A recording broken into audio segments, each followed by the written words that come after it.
Well, hello and welcome to the Impactus Young Man's Podcast, where we help young guys become, grow, and live as disciples of Jesus and navigate what it means to be a Christian man in today's cultural moment. My name is Jordan Harnum, and I'm your host. I'm super stoked that you've joined me. If you haven't checked us out before, we are just so glad that you are jumping along today. Well, today's our first episode of our new podcast, and listen, let's be real. There are a ton of Christian podcasts out there, and there's a ton of podcasts for men out there. And so why does the church need another podcast for men? Well, I'm hoping this helps you understand the why behind what we're doing. In a recent study done by Man in the Mirror, they surveyed 4,000 men, and 96% of young men aged 27 to 45 in that study said that they are 2 years removed from their spiritual peak, with 70% of young men saying they are 10 years or more removed from their spiritual peak. What does that mean? 96% of men believe that their best days in their spiritual walk with God are behind them. Most men, 70%, are at least a decade removed from the height of their religious experience. Does that sound familiar? Well, perhaps in your teenage years, you were like me, all fired up for God. And then life happened. Maybe kids came along, university, a job.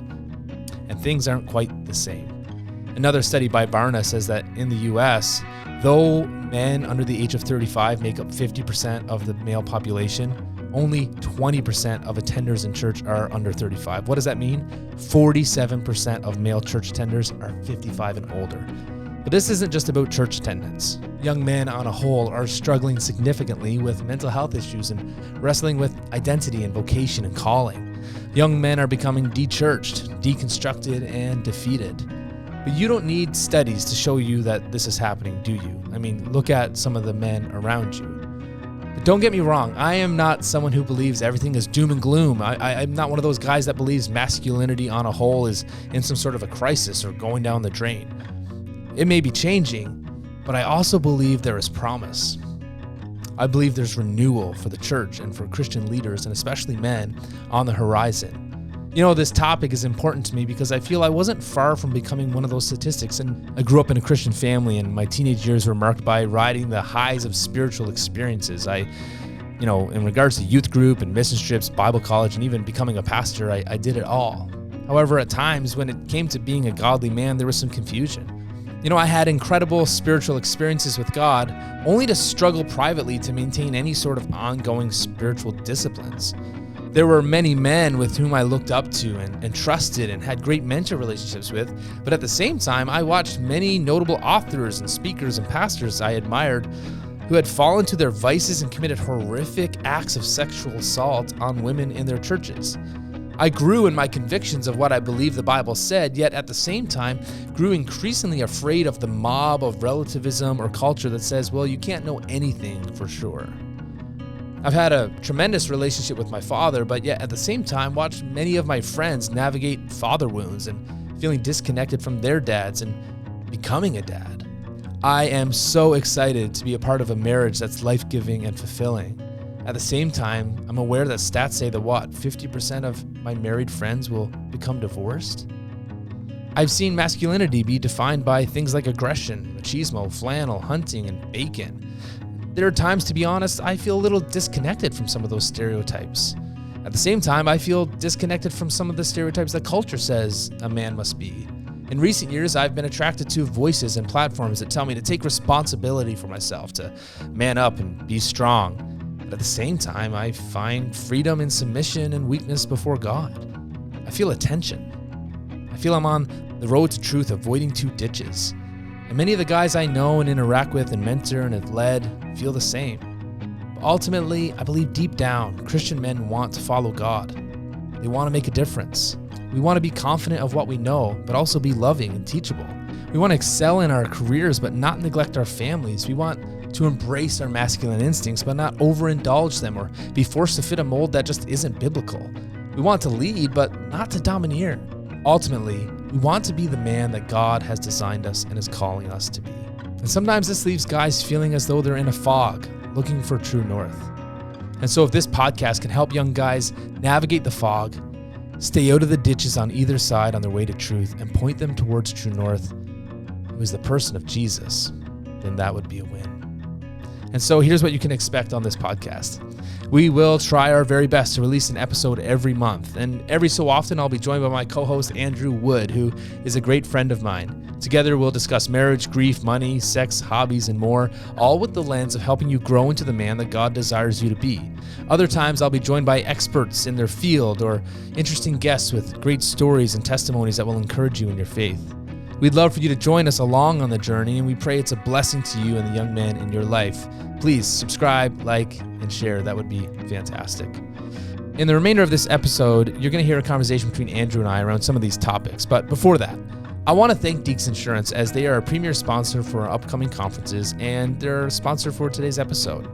For more than 30 years, they've been helping members of faith-based groups by providing access to home and auto insurance with features like enhanced water options and identity theft coverage, multi-vehicle discounts, and 24/7 emergency claims service. Not to mention, they have preferred rates for members of faith-based groups.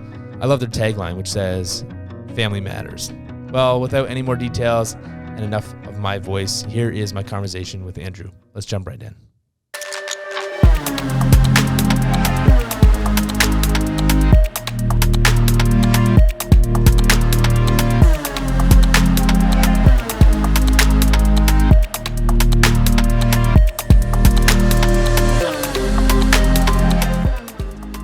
Hey guys, and welcome to the first episode of the Impactus Young Man's podcast. My name is Jordan. I'm here with my co-host Andrew. What's up?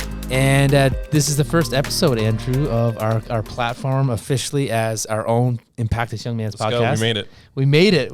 We made it. We're just really, man, I'm stoked that you're listening to this. If you've taken time out of your day, or if you're watching, just thank you so much. Yeah. As we jump in, we're going to kind of give you a heads up as to what to expect from our platform and our channel. But before we do that, it's important for you to know who you're listening to and who you're watching. And so, Andrew, introduce yourself. My name is Andrew Wood. I grew up in Mississauga, so not too far from here. My family and I live in Milton, Ontario. Right now, I am married to my wife, Ashton, of 6.5 years. We have 2 girls, Winona, who's 3.5, Adelina, who's 1.5, cutest kids in the world. It's up for debate. Not up for debate. I'm currently the apprentice lead pastor at a church in Milton called Southside at Main Church. Milton.church is where you can find it, and we're excited to see what God's going to use us for there in Milton. Yeah, no, I've followed closely along what you guys are doing there in Milton, and I'm super stoked for you. Andrew is someone that's been sharpening for me as a friend, and so I just feel really honored, man, that you have agreed to be on the podcast. I think this is just the most fun thing I get to do. And every time I'm sitting here with Jordan, I get to learn like a million things. So this guy knows everything about everything. That is not true. Yeah. That's why I brought in Andrew. We actually went to university together, but we didn't really talk a whole lot in university. I didn't talk to anybody in That's university. True. He was a commuter, and we all know. I was a weird commuter. He was had one friend. Thank you, Connor Sweetman and Josh Lehman, for being my only friends. Yeah, well, hopefully that gives you a picture of who Andrew is. My name is Jordan, and if you follow the Impactus story at all, you've probably seen or heard from me before. But just as a bio, for those of you that might not know, I am married to my wife, Rachel. We've been married for 5 or so years. And we've got 2 kids. We got a daughter, Poppy Joy, who just turned 2. And we have our son, who's about 2 months old, and his name is Crew William James. And so that's been a real adjustment. I was just telling Andrew that I slept a total of 2 hours last night. Great for this man. And so, yeah, I should have had a makeup kit before we did this. But nevertheless, that's who we are. We're passionate about men, and we're passionate about God, and we're passionate when men are passionate about God. And so our hope is that this podcast will be an encouragement to you. And in particularly, we hope it's an encouragement to young men. And the question is, Andrew, we began debating this here at Impactus about a podcast, do we need a second one? The question is, why another podcast for men? Yeah, well, I was thinking like we were both youth pastors actually at the same time for a little while. I was doing youth ministry for like 10 to 11 years. You were in it for about the same amount of time, right? And those teenagers have become young adults, and those young adults have become young men. Mm-hmm. And what we're seeing now is we're seeing a group of young adult men who we're having a hard time listening to resources that were produced generations ago for a different generation of men. So they're fumbling their way through adulthood, through being a man and how to become a man, and what does it look like to get your life together in Jesus as a man. And there's surprisingly not that many resources out there. And so really it is, we have a heart for our community, for those who we've been discipling and forming and developing over so many years. And now, to me, they're just young men now who still need a voice, an advocate, and, someone to kind of walk alongside them and with them towards what God has for them. Totally. And it reaches beyond our community. I mean, I think about just like how technology right now is shaping our next generation. And, the legacy of Impactus, formerly known as Promise Keepers Canada, is just vast in how it shaped the culture of men, particularly in Canada and in the United States.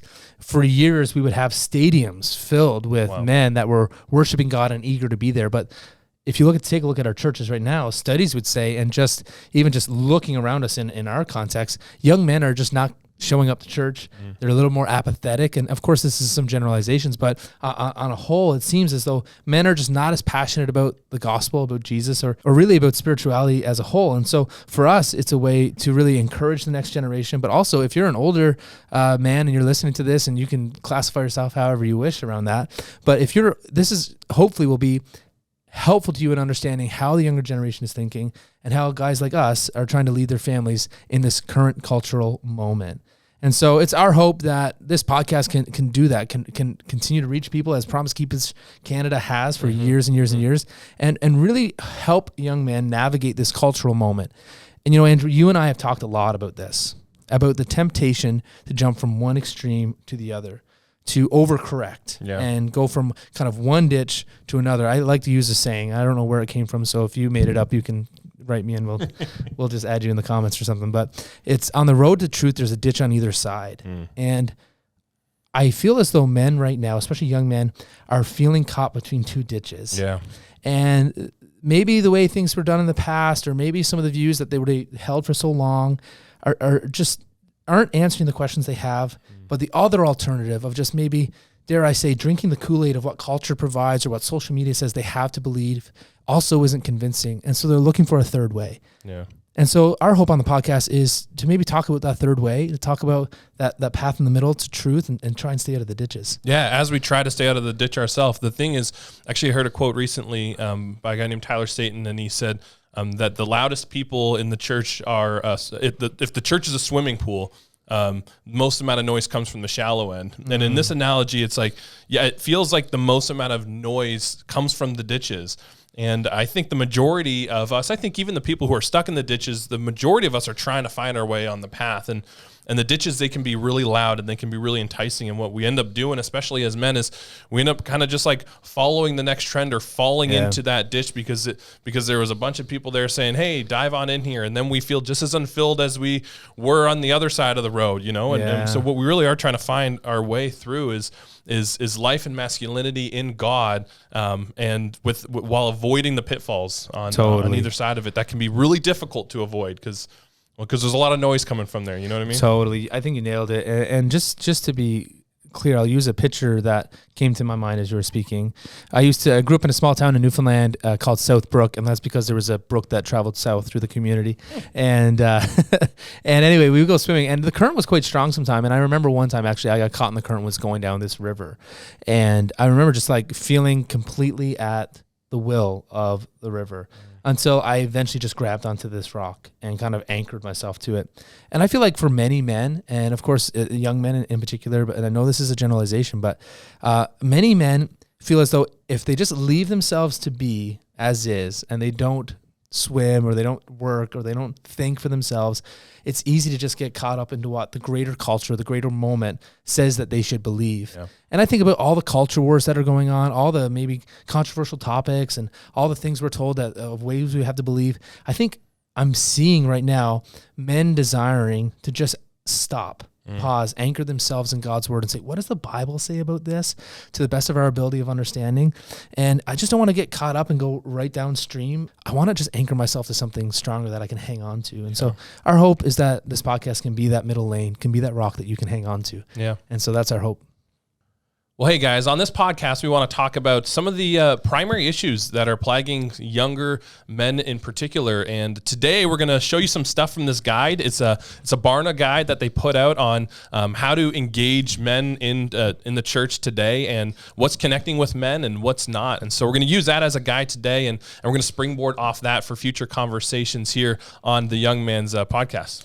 Yeah, and so some of the things that are coming out here I think are really applicable to where we want to discuss in the future months, but just an overview today of kind of the culture and just a snapshot of where young men in particular are at. What's something that stuck out to you in the report? The one thing that stuck out for me is just how Christians as a whole are pessimistic around the state of masculinity. Yeah, it's the whole idea that for some reason Christians, in comparison to the greater population of America. Now, we should know that this study was done in the U.S. only, but Christians were kind of like not very hopeful about the future of masculinity. Now, there was a difference between older Christians and younger men. Younger men actually had more hope for masculinity, but as a whole, Christians actually were pessimistic about it. And that kind of just like made me question, why is that? And I'm not sure what you think about why that might be. Yeah, I was surprised by that because I'm part of like there's a cultural narrative that's a part of where we live where it seems as though like culture and culture at large and more secular culture is talking about the state of men in a negative sense, or talking a lot about toxic masculinity and that kind of stuff. And so for me, I would have thought that a secular culture at large has a more negative and pessimistic view of men and masculinity or how men are doing. But the reality is that the church believes far more that men are actually doing far worse than broader secular culture at large. And I'm interested in that because is that true? Are men doing more poorly than the general kind of society that we're living in says we are, and are we in touch with the truth and reality that men are less healthy and that men are doing worse and they're less godly and et cetera, or do we as Christian men have a faulty view of how young men are actually doing, and what does it actually mean to be a well-placed, godly, healthy young man in today's kind of I that's exactly what stuck out to me. I thought if someone were to say, who do you think is more pessimistic about masculinity? I would say, well, the greater just culture, a non-Christian culture, secular culture would be, because you do hear about toxic masculinity, and you do hear about how men are just failing across all platforms, it seems. But Christians are saying, you know what, men are actually, masculinity is failing and it feels threatened, but that makes us ask the question, what do they mean by masculinity? And so as we talk about this, I think it's important for us to ask the question, has what we viewed as being masculine and being a man, is it something we've constructed as a Christian community, or is it something found in Scripture?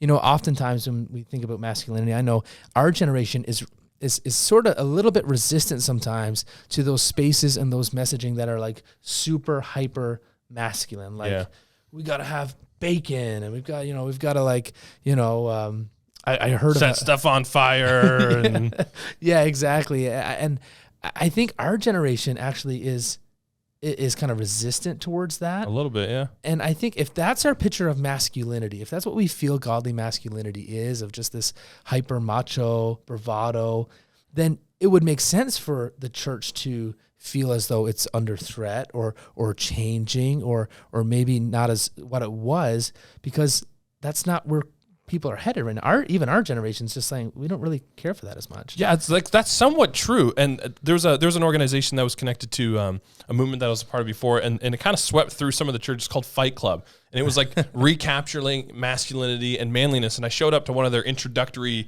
gatherings, and it was like 10 p.m. to midnight kind of thing. In the middle of the night, they had all these like fires lit. You walk down this mysterious dark place with all these fires. There was a demo car where you could smash with a sledgehammer. You could shoot Roman candles at a sign. They had guys doing push-ups and a wall to climb over. Like it was like exactly what you would picture if you pictured like the quote unquote toxic masculinity men's, discipleship style Fight Club. Yeah.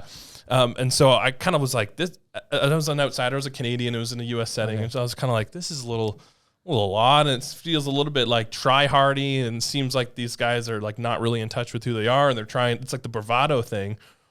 But then part of me was like, I love being there and I had a lot of fun there. And I'm like, that's what I would do. You know? I was like, yo, this is sick. Like as a guy, that's what I want to do. I want to eat bacon. I want to shoot Roman candles at a sign and I want to smash a car with a sledgehammer. It was like this weird, like, is this too much? Is this too much bravado? Is this just manufactured or, but then why do I want to be here so bad? Why do I love it so much? And why it's like, you know what I mean?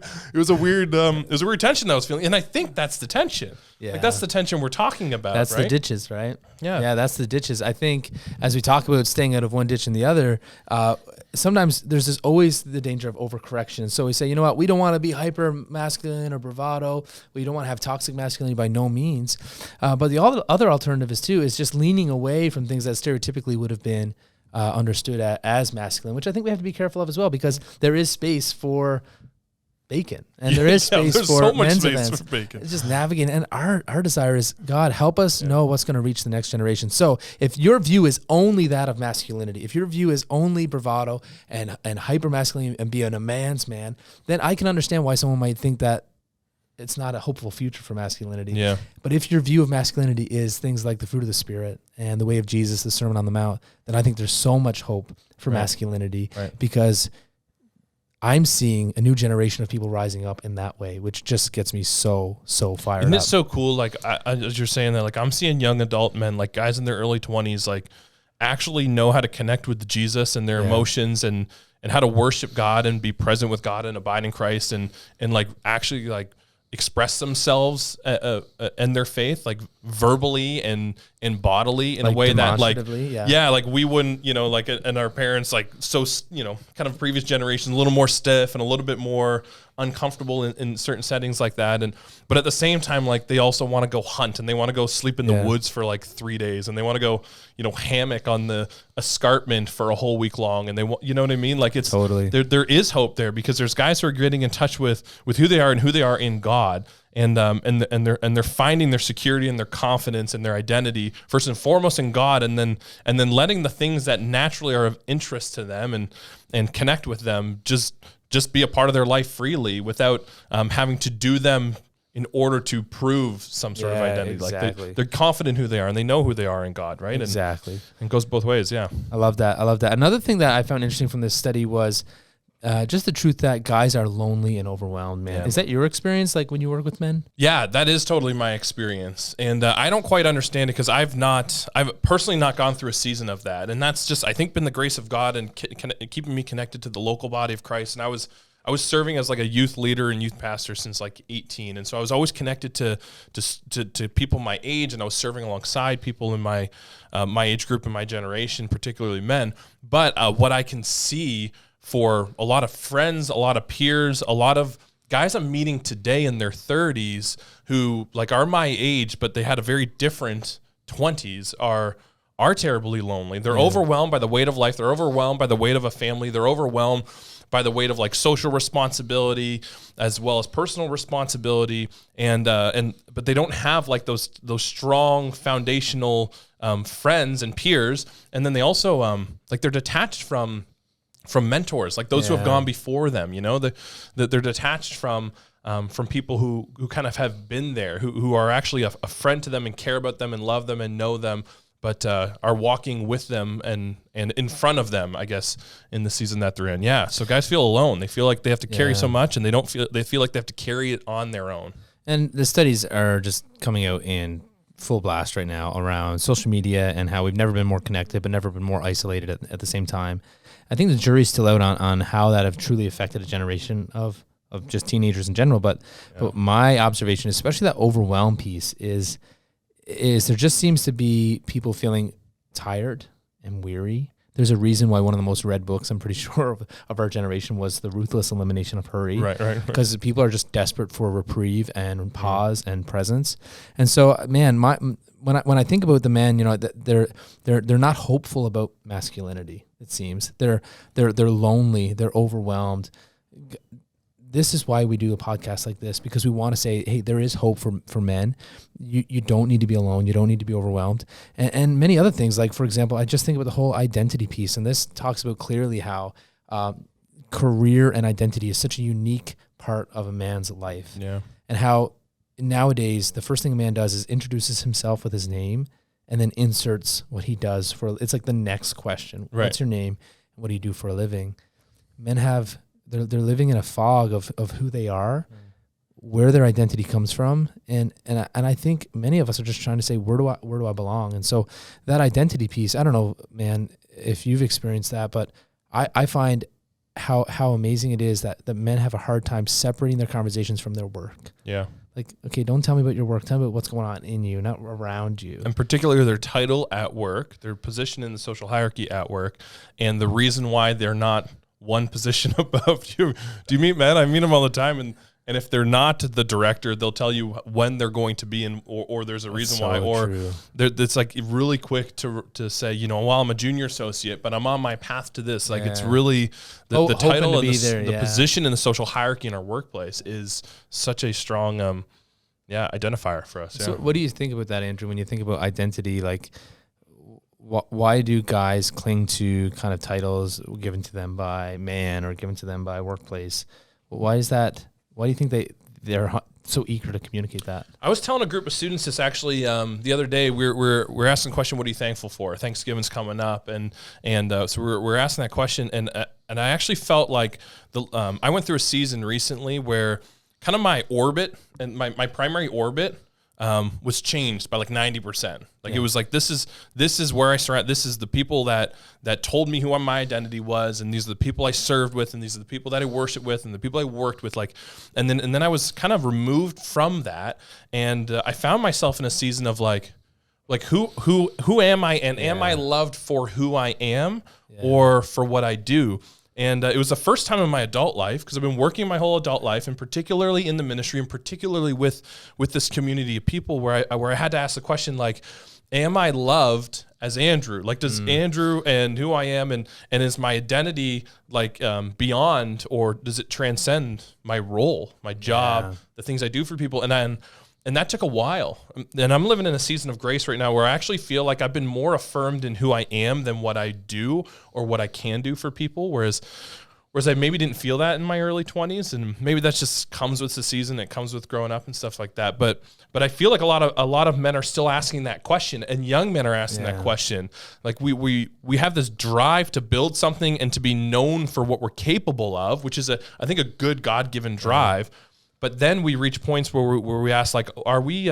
Is this who we are? Do people love me for who they are? Or do they only love me because I do this? Because I play on the sports team and I score lots of points for our team? Because I can make a good business deal for them, or because I do good work fixing up their house or whatever? We're asking the question: are we loved for who we are, and where are we being told that in our communities and our society at large, outside of the body of Christ, and inside the body of Christ? Where are we being told that by people who we're looking to that from? You know totally. What I mean? If you want to find out where your identity is found, just drop your titles in social settings, and you'll find how much you scramble to talk about, things that I think about myself. A year ago, I transitioned from being a pastor into this role, and even just not being called Pastor Jordan anymore, or not being relied on, it felt like, am I even important? Right. Do I have value to people? Do these people love me? Do these people love me for me? And you know what? I believe they did, but you have those dark nights of the soul being like, oh man, who actually am I? And I'm just reminded, and I wasn't going to go here, but I'm just reminded of Jesus being baptized and how the Father says, this is my son with whom I'm well pleased. The key part of that is that Jesus hadn't done any earthly ministry at that point. Right. Like, God was well pleased with Jesus before he brought any ministry to him. And if you're listening today and you're saying, man, I don't know my identity, I rely so heavily on my job title, hear this: God is well pleased with you. It's from that place your identity comes from before you do anything. And I think that shift in identity is just so key. And so one of the issues we'll talk about, and we'll touch on identity a number of times over the next couple months, I'm sure, in different ways, is just that guys are struggling with their identity, man. And that's why we do podcasts like this. It's why we do ministry like Impactus. And I need to be reminded in the way that you need to be reminded that if you're watching this right now and you have a young man in your life who serves in ministry at your church, or is maybe your son, or is connected to you in some kind of way, and you haven't affirmed them in a while for who they are, and told them that you love them regardless of what they're doing, and regardless of what title they hold, and regardless of what job they're doing, now's an opportunity for you to Stop what we're talking about right now. Go and do that and come back, because we need these reminders, because we need it, right? Yeah. Even people who get a lot of praise and affirmation constantly need. I got an email the other day from someone who I think very highly of, and it was a simple, "You're doing a great job. I see you. I think you're awesome, and I actually like hanging out with you." And I was like, "Wow, man, that meant everything." You know what I mean? Just to be affirmed in that, and that's who we can be for the next generation of men. Yeah, what a good application. You could end it there. Just do that. Help fill another guy's cup. Andrew, as we look forward to this podcast, there's a number of different things we're going to talk about. One of them, we're both husbands, and so that's going to come out. We're going to be talking about relationships. One of the things we're also going to be talking about that I have on the radar, and someone I'm going to be chatting with, which I'm really excited about, is around the idea of grief and how men deal with grief. Of course, we're going to be talking about things like sexual temptation and money management. And so we're really excited about what the future holds, and if we can at all help you to become, grow, and live as a disciple of Jesus, as you navigate what it means to be a man in this cultural moment, we'd be thrilled. And so, Andrew, anything you're looking forward to in the next couple of months and weeks as we jump into this? I'm looking forward to laughing a lot. I'm looking forward to saying things I regret. I'm honestly looking forward to feedback. Yeah. I'm looking forward to learning stuff while we do this. One of the things that we do when we talk is we actually learn things as we say them. And so I'm looking forward to learning so much about myself and about Jordan and just about men in general as we engage in this conversation together. Yeah, I'm looking forward to a lot. Yeah, I think about we did 4 pilot episodes that you may or may not have seen, but they got kind of crazy at times, which I'm super excited to jump into. And so, guys, I'm just really excited that you have decided to tune into this first episode of the Impactus Young Man's podcast. Our hope is that this would be an encouragement to you, and hope you join us along for the ride. Let's go. Let's go. See you guys.